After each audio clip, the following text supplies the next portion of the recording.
여러분, 여자가 한을 품으면 온유월에도 서리가 내린다라는 속담을 아시나요? 여자가 억울함으로 인해 생긴 응어리진 마음인 한을 너무 많이 가지면 한창 더운 날씨에도 서리가 내리는 말도 안 되는 현상이 일어날 만큼 여자들의 한은 무섭다. 그러니까 여자들한테 잘하자라는 의미의 비유적인 속담인데요. 그런데 이에 못지않은 엄청난 한으로 변칙적 현상을 만들어낸 존재가 있다고 합니다. 오늘은 엄청난 한을 품은 존재가 누구인지, 또 어떤 변칙적 현상을 만들어냈는지에 대해서 알아보도록 하죠. SCP의 학부부터 실험, 그리고 격리까지 매일매일을 정신없이 보내고 있는 재단 요원들. 그런데 이 바쁜 와중에도 재단 요원들의 관심을 확 끄는 소문 하나가 돌기 시작했는데요. 얼핏 소문의 내용은 잠을 잘 때 종종 발생하는 가위눌림의 일종이었지만, 재단이 이 소문에 주목할 수밖에 없었던 이유는 꿈에서 공통적으로 목격되는 의문의 존재 때문이었답니다. 해당 꿈을 꾼 요원들은 모두 한밤중에 가슴을 짓누르는 듯한 엄청난 고통을 느끼며 잠에서 깨는데, 어째서인지 눈을 제외하고는 어떤 신체 부위도 움직일 수 없는 흡사 가위에 눌린 상태가 되어버리는데요. 그리고 곧이어 방 구석에 뭔가가 있다는 것을 알아채는데, 그것은 다름 아닌 D계급이랍니다.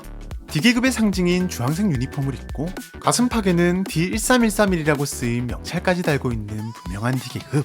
다만 왜인지 얼굴은 도저히 알아볼 수 없을 만큼 일그러져 있는데요.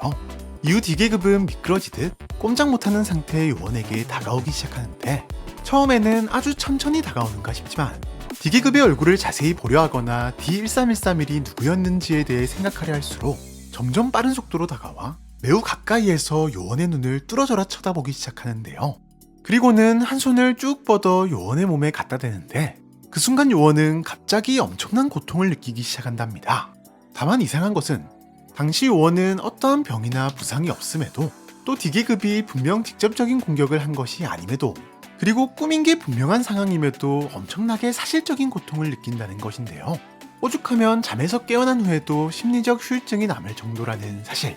사실 처음에는 꿈을 꾼 요원들조차도 피곤해서 꾸는 악몽 정도로 생각했지만, 거의 똑같은 내용의 꿈을 꾼 요원들이 생각보다도 많다는 것이 밝혀지면서 재단은 이 증상을 SCP-5131로 지정, 본격적인 조사에 들어갔으니,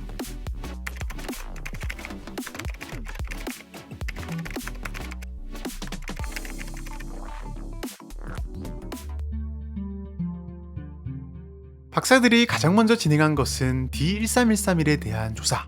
꽤 많은 목격자가 있음에도 알아볼 수 없는 얼굴의 형태 때문에 꿈속의 D계급의 정확한 생김새는커녕 남자인지 여자인지도 파악할 수 없는 상황에서 명찰석 번호가 그나마 가장 확실한 단서였기 때문인데요. 하지만 현재 D13131이라는 번호를 부여받은 D계급은 5131을 겪은 요원들과는 전혀 상관없는 남극기지에 있다는 것이 확인되었고, 설상가상 이전에 해당 번호를 사용한 128명의 D계급은 모두 죽은 상황. 꿈에 나타난 D13131의 정체는 더더욱 미궁 속으로 빠질 수밖에 없었답니다. 다만 5131을 경험한 요원들과 면담을 하는 과정에서 5131과 D13131에 대한 흥미로운 정보 몇 가지를 얻을 수 있었는데, 먼저 요원들마다 고통을 느낀 부위나 방식에 조금씩 차이가 있다는 점이었는데요. 한 요원은 D13131이 허벅지 속으로 손을 넣어 무언가를 잡아당기자 살면서 한 번도 느껴본 적 없는 극악의 고통을 느꼈다고 말하는가 하며, 또 다른 요원은 마치 바다 깊은 곳에 있는 듯 숨을 쉴 수가 없었으며 몸 전체에 엄청난 압박감이 느껴지더니 온몸의 뼈에 금이 가는 고통을 느꼈다고 말했답니다. 물론 이것만 가지고는 D13131의 정체나 목적을 알아내는 것은 힘든 상황. 그런데 마치 D13131을 아는 듯한 결정적인 증언을 한 사람이 나타났는데요. 그 사람은 다름 아닌 평의의 의원 중 한 명인 O5-5. 그는 다른 요원들과 달리 D13131을 남자라고 확신하듯 말했는데, 왜 그렇게 생각하냐고 묻자 과거에 본 적이 있었기 때문이라고 말했는데요.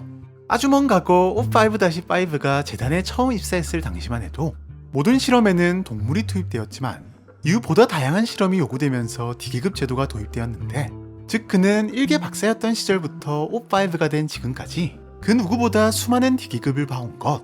물론 요원들이 D계급에게 괜한 정을 가지는 것을 막기 위해 완전히 무작위로 부여되고 수시로 변경되는 D계급 번호의 특성상 아무리 그래도 D계급 번호와 얼굴을 정확히 기억하는 것은 불가능한 일이었지만, 그는 적어도 재단에서 최초로 실행된 D계급 실험에 참여했던 기억만큼은 절대 잊을 수 없었던 것인데요.